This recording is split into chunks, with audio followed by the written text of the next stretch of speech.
ಅಶ್ವವೇಗ ನ್ಯೂಸ್ಗೆ ಸ್ವಾಗತ. ನಾನು ಕಾರ್ತಿಕ್ ಶಂಕರ್. 80 ಲಕ್ಷಕ್ಕೆ ಪಶು ವೈದ್ಯಾಧಿಕಾರಿ ಹುದ್ದೆಯ ಪ್ರಶ್ನೆ ಪತ್ರಿಕೆ ಸೇಲ್ ವಿಚಾರವಾಗಿ ಹಂಗೆಲ್ಲ ಟ್ರೈನಿಂಗ್ ಕೊಟ್ಟಿದ್ರು, ಎಲ್ಲೆಲ್ಲಿ ಟ್ರೈನಿಂಗ್ ಕೊಟ್ಟಿದ್ರು ಅನ್ನೋ ಬಗ್ಗೆ ಅಭ್ಯರ್ಥಿಯೊಬ್ಬ ಬಾಯಿ ಬಿಟ್ಟಿದ್ದಾನೆ. ಎಷ್ಟು ಮಾರ್ಕ್ಸ್ ಪಡೆಯೋದಕ್ಕೆ ತರಬೇತಿ ಕೊಟ್ಟಿದ್ರು ಗೊತ್ತಾ? ಹಾಗಾದ್ರೆ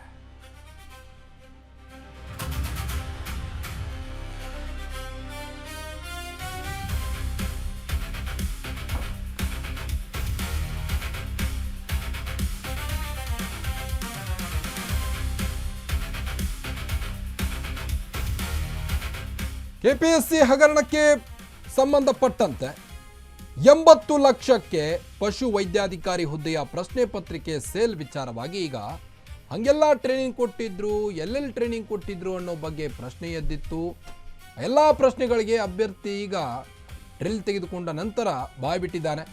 ಎಷ್ಟು ಮಾರ್ಕ್ಸ್ ಪಡೆಯೋದಕ್ಕೆ ತರಬೇತಿ ಕೊಟ್ಟಿದ್ರು ಗೊತ್ತಾ? ಹಾಗಾದ್ರೆ ಹೆಂಗೆಲ್ಲ ಟ್ರೈನಿಂಗ್ ಕೊಟ್ಟಿದ್ರು, ಎಲ್ಲೆಲ್ಲಿ ಟ್ರೈನಿಂಗ್ ಕೊಟ್ಟಿದ್ರು? ಇದು ನಿಮ್ಮ ಅಶ್ವವೇಗ ನ್ಯೂಸ್ನ ಬಿಗ್ ಎಕ್ಸ್ಕ್ಲೂಸಿವ್ ಸ್ಟೋರಿ ಆಗಿದೆ. ಇಡೀ ಮೂಲಗಳಿಂದಲೇ ಸಿಕ್ಕಿದೆ ಈಗ ಖಚಿತ ಮಾಹಿತಿ. ಎಷ್ಟು ಮಾರ್ಕ್ಸ್ ಪಡೆಯೋದಕ್ಕೆ ತರಬೇತಿ ಕೊಟ್ಟಿದ್ರು ಗೊತ್ತಾ? ಹಾಗಾದ್ರೆ 80 ಲಕ್ಷಕ್ಕೆ ಪಶು ವೈದ್ಯಾಧಿಕಾರಿ ಹುದ್ದೆಯ ಪ್ರಶ್ನೆ ಪತ್ರಿಕೆ ಸೇಲ್ ವಿಚಾರವಾಗಿ ಹೆಂಗೆಲ್ಲ ಟ್ರೈನಿಂಗ್ ಕೊಟ್ಟಿದ್ರು ಗೊತ್ತಾ? ಎಲ್ಲೆಲ್ಲಿ ಟ್ರೈನಿಂಗ್ ಕೊಟ್ಟಿದ್ರು? ಅಭ್ಯರ್ಥಿ ಈಗ ಎಲ್ಲವನ್ನೂ ಕೂಡ ಬಾಯ್ ಬಿಡ್ತಾ ಇದ್ದಾನೆ. ನಿಮ್ಮ ಅಶ್ವವೇಗ ನ್ಯೂಸ್ನ ಬಿಗ್ ಎಕ್ಸ್ಕ್ಲೂಸಿವ್ ಸ್ಟೋರಿ ಇದಾಗಿದೆ. ಇಡೀ ಮೂಲಗಳಿಂದಲೇ ಖಚಿತ ಮಾಹಿತಿ ಸಿಕ್ಕಿದೆ. ಈಗ ಹಗರಣಕ್ಕೆ ಸಂಬಂಧಪಟ್ಟಂತೆ ಈಗಾಗಲೇ ಜ್ಞಾನೇಂದ್ರ ಕುಮಾರ್ ಅವರಿಗೆ ಸಖತ್ ಡ್ರಿಲ್ ತೆಗೆದುಕೊಳ್ತಿದ್ದಾರೆ ಒಂದು ಕಡೆ ಅಧಿಕಾರಿಗಳು. ಇದೆಲ್ಲದರ ಮಧ್ಯೆ ಎಷ್ಟು ಮಾರ್ಕ್ಸ್ ಪಡೆಯೋದಕ್ಕೆ ತರಬೇತಿ ಕೊಟ್ಟಿದ್ರು ಗೊತ್ತಾ? ಹೆಂಗೆಲ್ಲ ಟ್ರೈನಿಂಗ್ ಕೊಟ್ಟಿದ್ರು ಗೊತ್ತಾ?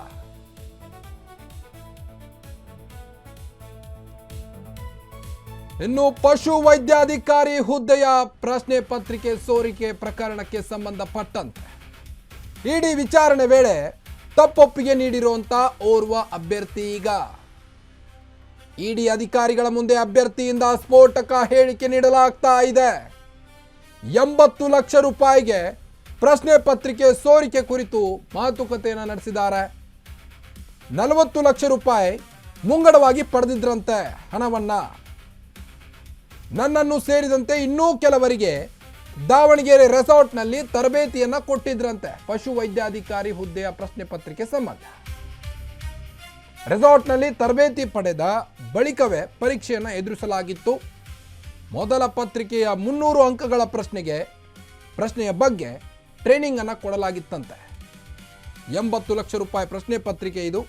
ಆ ಪ್ರಶ್ನೆ ಪತ್ರಿಕೆಯ ಬೆಲೆ ಸೋರಿಕೆಯಾಗಿದ್ದು, ಇನ್ನು 40 ಲಕ್ಷ ರೂಪಾಯಿ ಹಣವನ್ನು ಮುಂಗಡವಾಗಿಯೇ ನೀಡಿದ್ರಂತೆ ಈ ಅಭ್ಯರ್ಥಿ. ಈ ಒಬ್ಬ ಅಭ್ಯರ್ಥಿ ಮಾತ್ರ ಅಲ್ಲ, ನನ್ನನ್ನು ಸೇರಿದಂತೆ ಕೆಲವರಿಗೆ ದಾವಣಗೆರೆ ರೆಸಾರ್ಟ್ನಲ್ಲಿ ತರಬೇತಿ ನೀಡಿದ್ರು ಅಂತ ಓರ್ವ ಅಭ್ಯರ್ಥಿ ಈಗ ಬಾಯ್ ಬಿಟ್ಟಿದ್ದಾನೆ. ರೆಸಾರ್ಟ್ನಲ್ಲಿ ತರಬೇತಿ ಪಡೆದಂಥ ಬಳಿಕವೇ ಪರೀಕ್ಷೆಯನ್ನು ಎದುರಿಸಲಾಗುತ್ತಿತ್ತು. ಮೊದಲ ಪತ್ರಿಕೆಯ 300 ಅಂಕಗಳ ಪ್ರಶ್ನೆ ಬಗ್ಗೆ ಟ್ರೈನಿಂಗ್ ನೀಡಲಾಗಿತ್ತಂತೆ ಆ ರೆಸಾರ್ಟ್ನಲ್ಲಿ. ಪಶು ವೈದ್ಯಾಧಿಕಾರಿ ಹುದ್ದೆಯ ಪ್ರಶ್ನೆ ಪತ್ರಿಕೆ ಸೋರಿಕೆ ಪ್ರಕರಣಕ್ಕೆ ಸಂಬಂಧಪಟ್ಟಂತೆ ಈಗ ಓರ್ವ ಅಭ್ಯರ್ಥಿ ಅಲ್ಲದೆ ಇನ್ನು ಕೆಲವರಿಗೆ ದಾವಣಗೆರೆ ರೆಸಾರ್ಟ್ನಲ್ಲಿ ತರಬೇತಿಯನ್ನು ನೀಡಲಾಗಿತ್ತಂತೆ. ಇನ್ನು ಕೆಲವೊಂದಿಷ್ಟು ಅಭ್ಯರ್ಥಿಗಳಿಗೆ ರೆಸಾರ್ಟ್ನಲ್ಲಿ ತರಬೇತಿ ಪಡೆದ ಬಳಿಕವೇ ಈ ಒಂದು ಪಶು ವೈದ್ಯಾಧಿಕಾರಿ ಎಕ್ಸಾಮ್ಗೆ ಮುಂದಾಗಿದ್ರಂತೆ. ಮೊದಲ ಪತ್ರಿಕೆ 300 ಅಂಕಗಳ ಪ್ರಶ್ನೆ ಬಗ್ಗೆ ಟ್ರೈನಿಂಗ್ ಕೂಡ ನೀಡಿದ್ರಂತೆ. ಇನ್ನು ಪ್ರಶ್ನೆ ಪತ್ರಿಕೆ ಸೋರಿಕೆ ಪ್ರಕರಣಕ್ಕೆ ಸಿಕ್ಕಿದೆ ಈಗ ಹೊಸ ತಿರುವು. ಅಭ್ಯರ್ಥಿ ಮಾಹಿತಿ ಮೇರೆಗೆ ದಾವಣಗೆರೆ ರೆಸಾರ್ಟ್ ಮೇಲೆ ದಾಳಿಯನ್ನ ನಡೆಸಿದ್ರಂತೆ.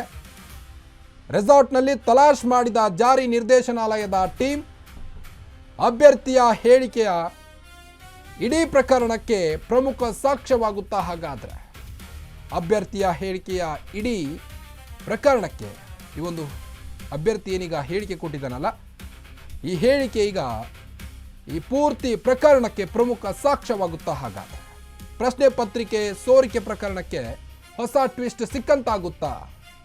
ಅಭ್ಯರ್ಥಿ ಮಾಹಿತಿ ಮೇರೆಗೆ ದಾವಣಗೆರೆ ರೆಸಾರ್ಟ್ ಮೇಲೆ ದಾಳಿ ಮಾಡಿದ್ರು ಇಡಿ ಅಧಿಕಾರಿಗಳು. ರೆಸಾರ್ಟ್ನಲ್ಲಿ ತಲಾಶ್ ಮಾಡಿದ ನಂತರವೇ ಈಗ ಓರ್ವ ಅಭ್ಯರ್ಥಿಗೆ ತರಾಟೆಗೆ ತೆಗೆದುಕೊಂಡಿದ್ದಾರೆ. ಇಡಿ ಅಧಿಕಾರಿಗಳ ಮುಂದೆ ಅಭ್ಯರ್ಥಿಯಿಂದ ಸ್ಫೋಟಕ ಹೇಳಿಕೆಯನ್ನು ಕೂಡ ನೀಡಲಾಗಿದೆ. 80 ಲಕ್ಷ ರೂಪಾಯಿ ಪ್ರಶ್ನೆ ಪತ್ರಿಕೆಗೆ ಮುಂಗಡವಾಗಿಯೇ ಈ ಅಭ್ಯರ್ಥಿ ಅಲ್ಲದೆ ಇನ್ನೂ ಕೆಲವರು 40 ಲಕ್ಷ ರೂಪಾಯಿ ಹಣವನ್ನು ಮುಂಗಡವಾಗಿ ನೀಡಿದ್ರಂತೆ. ರೆಸಾರ್ಟ್ನಲ್ಲಿ ಪ್ರಶ್ನೆ ಪತ್ರಿಕೆಯನ್ನು ಹೇಗೆ ಬರೀಬೇಕು ಅನ್ನೋದ್ರ ಬಗ್ಗೆಯೂ ಕೂಡ ತರಬೇತಿಯನ್ನು ಕೊಟ್ಟಿದ್ರಂತೆ. ಅದಾದ ನಂತರದಲ್ಲಿ ಮೊದಲ ಪತ್ರಿಕೆಯ 300 ಅಂಕಗಳ ಪ್ರಶ್ನೆಗೆ ಟ್ರೈನಿಂಗ್ ಕೂಡ ಕೊಟ್ಟಿದ್ರಂತೆ. ಅಭ್ಯರ್ಥಿ ಅಷ್ಟೇ ಅಲ್ಲದೆ ಅವರನ್ನು ಸೇರಿದಂತೆ ಕೆಲವರಿಗೆ ದಾವಣಗೆರೆ ರೆಸಾರ್ಟ್ನಲ್ಲಿ ತರಬೇತಿ ನಡೆಸಿದ್ರಂತೆ. ಈಗ ದಾವಣಗೆರೆ ರೆಸಾರ್ಟ್ ಮೇಲೂ ಸಹಿತ ಜಾರಿ ನಿರ್ದೇಶನಾಲಯ ತಲಾಶ್ ನಡೆಸಿತ್ತು. ಅಭ್ಯರ್ಥಿಯ ಹೇಳಿಕೆಯೇ ಈಗ ಇಡೀ ಪ್ರಕರಣಕ್ಕೆ ಪ್ರಮುಖ ಸಾಕ್ಷ್ಯವಾಗುತ್ತಾ ಅನ್ನೋದನ್ನು ಕಾದು ನೋಡಬೇಕಾಗಿದೆ.